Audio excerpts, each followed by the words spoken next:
Hello, नमस्कार और आप सभी का स्वागत है मेरे चैनल कोर्से में। और आज मैं फिर एक बार आपके सामने पेश हो रहा हूँ एक बहुत ही इम्पोर्टेंट मसले को लेकर। कंपटीशन कमीशन ऑफ इंडिया के तहत जो कानून है उसका प्रावधान यानी कि सेक्शन 19 जो है पिछले साल 2023 में अप्रैल 2023 में इसे अमेंड किया गया था। जो मिनिस्ट्री ऑफ कॉरपोरेट अफेयर्स के तहत इसका अ, अ, जो है नोटिफाई होता है। और जो नोडल मिनिस्ट्री है वो कॉरपोरेट अफेयर्स मिनिस्ट्री है।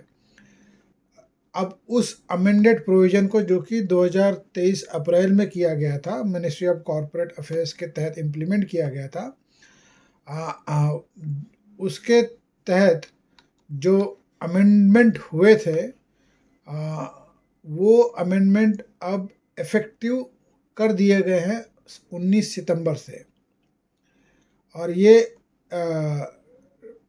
जो है ट्रांसपेरेंसी और प्रोसीजरल फेयरनेस के मद्देनज़र में इस अमेंडमेंट को नोटिफाई किया गया है। मसला जो है वो कंपटीशन लॉ से रिलेटेड इन्वेस्टिगेशन का जो प्रोसीजर है, जहाँ पे रेगुलेटर जो है, जो सीसीआई है, वो शो कॉज नोटिस जो है पार्टीज़ को इशू करती है और उनको एक मौका देती है टाइम टू रिस्पॉन्ड, इससे पहले कि वो कोई कॉग्निजेंस लेके ऑर्डर पास करे। The Competition Act implemented by the Corporate Affairs Ministry was amended in April 2023. ये पब्लिक डोमेन में है। And subsequently various provisions as well as related regulations have been notified. तो मिनिस्ट्री का कहना है कि said provisions of clause F of section 19, the said act shall come into force from 19 September. अभी जो section जो है कंपटीशन कमीशन ऑफ इंडिया का, ये इन्वेस्टिगेशन के प्रोसीजर से जुड़ा हुआ है।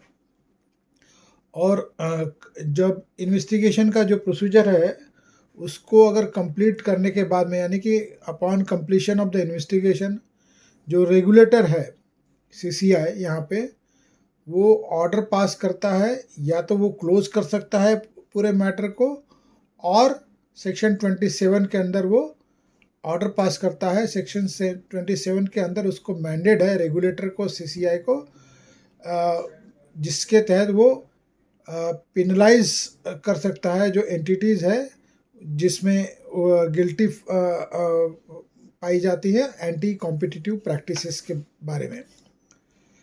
लेकिन इसमें प्रोविजो है कि बिफोर पासिंग सच ऑर्डर, यानी कि सेक्शन 27 के ऑर्डर के पहले, the Commission shall issue a show cause notice indicating the contraventions alleged to have been committed and such other details as may be specified by the regulator, and give a reasonable opportunity of being heard to the parties concerned as per section 19F, जो कि अभी हाल ही में notify किया गया है। तो investigation procedure के बारे में अगर कोई कंप्लेंट इस तरह की आती है जिसके तहत इन्वेस्टिगेशन प्रोसीजर कंप्लीट होने के बाद में या तो रेगुलेटर जो सीसीआई उसे ऐसा लगे कि उसमें कुछ है ही नहीं तथ्य, तो मैटर को क्लोज कर सकती है, या तो वो सेक्शन 27 के अंदर ऑर्डर पास कर सकती है। लेकिन अगर वो सेक्शन 27 में प्रोसीड करती है, उससे पहले शो कॉज नोटिस देना पड़ेगा। और एक प्रिंसिपल ऑफ नेचुरल जस्टिस एक मैंडेट है, मतलब कानूनी दायरे में principle of natural justice, equity और फेयर प्ले एक बहुत बड़ा मैंडेट होता है। लीगल जूरिस्प्रूडेंस है वो, और आप उसके तहत, उस जूरिस्प्रूडेंस के तहत किसी भी पार्टी को डिनाई नहीं कर सकते हैं principle of natural justice, equity और फेयर प्ले।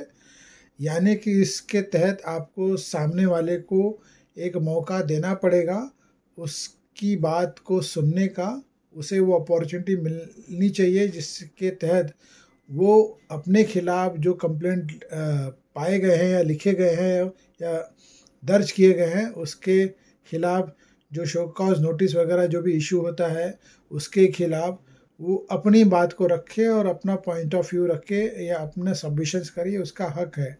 तो ये रीजनेबल अपॉर्चुनिटी जो है वो मिलनी चाहिए, और इसी हिसाब से ये जो एक्ट है ये नोटिफाई किया गया है।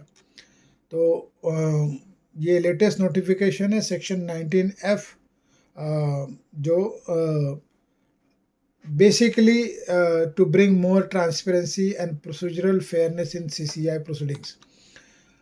तो CCI प्रोसीडिंग्स के बारे में मुझे लगता है कि जो प्रैक्टिसिंग लॉयर्स हैं उन्हें पता ही होगा। कंपटीशन कमीशन ऑफ इंडिया एक नोडल बॉडी है जिसके तहत आप कंपटीशन कमीशन से जुड़े हुए जो भी कंप्लेंट्स हैं वो आप दायर कर सकते हो। ये बेसिकली है तो कस्तूरबा गांधी रोड पे ये कंपटीशन कमीशन ऑफ इंडिया का 5वें माले पे मेरे हिसाब से जो है हिंदुस्तान टाइम्स जो बिल्डिंग है उसके 5वें माले पे ये ट्रिब्यूनल है कंपटीशन कमीशन ऑफ इंडिया का। जो पुराना प्रोविज़न था जिसमें ये था कि अगर director general finds a contravention the only recourse for CCI is further inquiry. It did not expressly empower the regulator to close the case even if the CCI disagrees with the finding of the DG। एक procedural के तहत में कानून इस CCI से जुड़े कानूनी मसले में जो कंप्लेंट होती थी तो उसके अंदर जो इन्वेस्टिगेशन ये फाइंडिंग्स की जाती थी वो डायरेक्टर जनरल के थ्रू की जाती थी। और अगर डायरेक्टर जनरल की जो भी फाइंडिंग रिपोर्ट्स है, इंक्वायरी रिपोर्ट जो सबमिट होती थी, और अगर CCI अगर उसे डिसएग्री भी करता है तब भी वो क्लोज नहीं कर सकता था केस को। तो इस लिहाज से ये जो है to bring more transparency and procedure fairness ये अमेंडमेंट लाया गया है। इसके पहले जो सेक्शन 26 था CCI का, which lays down the procedure that the CCI must follow while entertaining an information complaint till its final disposal including the Director General's investigation। तो ये जो गैप्स थे, जब कंप्लेंट फाइल होती है तो डायरेक्टर जनरल का जो इन्वेस्टिगेशन होता है वो रिपोर्ट आती है, और उस रिपोर्ट के बिना पर CCI को जो है वो इवन इफ द CCI ये कंक्लूड करे कि इसमें कोई तथ्य नहीं है, बगैर इसके कि डायरेक्टर जनरल का अपना एक फाइंडिंग है उसके बावजूद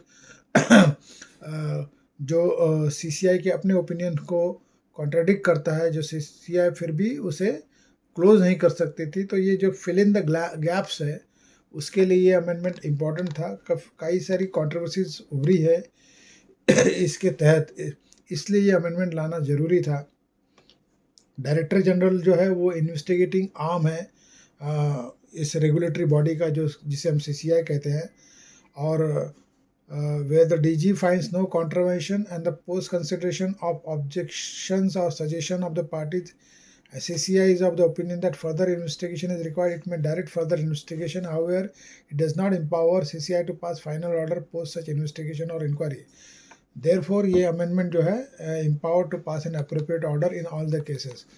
तो जैसे मैंने क्लियर किया ही है कि डायरेक्टर जनरल जो इन्वेस्टिगेटिंग आर्म है of this regulatory body under the CCI act, उसके तहत जो उसकी इन्वेस्टिगेशन की फाइंडिंग या इंक्वायरी रिपोर्ट है उसके कॉन्ट्ररी अगर व्यू अगर CCI लेता है और उससे लगता है कि कोई तथ्य नहीं है, फिर भी उसके हाथ बंधे हुए होते थे क्योंकि वो क्लोज नहीं कर सकता था, क्योंकि डायरेक्टर जनरल जो है वो एम्पावर्ड था फॉर फर्दर डायरेक्शंस के लिए, इन्वेस्टिगेशन के लिए।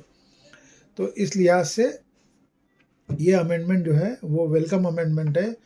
अगर तो लगता है CCI को आफ्टर इन्वेस्टिगेशन की कोई केस है तो वो बिल्कुल शो कॉज नोटिस इशू करेगा सेक्शन 27 में, और अप्रोप्रिएट अपॉर्चुनिटी, रीजनेबल अपॉर्चुनिटी जो है सामने वाले पक्ष को मिलेगी और उसकी भी सुनवाई होगी। उसके बाद जो ऑर्डर पास करना होगा वो करेंगे। और अगर उसे लगता है कि कोई तथ्य नहीं है कॉग्निजेंस में लेने का कोई मतलब नहीं है तो क्लोजर रिपोर्ट फाइल कर सकता है। तो बेसिकली कॉर्पोरेट लॉ से जो जुड़े हैं उनके लिए एक वेलकम है और ये वेलकम अमेंडमेंट है। और क्योंकि ये 19 तारीख को नोटिफाई हुआ है और इस नोटिफिकेशन की जानकारी जो है मुझे कल मिली, तो मैंने सोचा कि आज मैं आप सभी के सामने इसके बारे में जानकारी दूं और इस लिहाज से ये वीडियो बनाया। तो फिर इसी वीडियो के साथ में मतलब इसी सब्जेक्ट के साथ में आज का मैं ये एपिसोड समाप्त करता हूँ। फिर अगले एपिसोड में मिलूँगा ऐसी ही कोई ख़ास जानकारी को लेकर जो कानूनी मसले से जुड़ी हो। तब तक के लिए आप सभी की इजाज़त चाहूँगा और आप सभी से रिक्वेस्ट करूँगा कि जुड़े रहे, मिलते रहिए, बनते रहिए और आमना सामना करते रहिए। और फिर एक बार आप सभी से विदा चाहता हूँ। Thank you very much, have a nice weekend and see you in the next video. Till then, goodbye, thank you, have a nice day.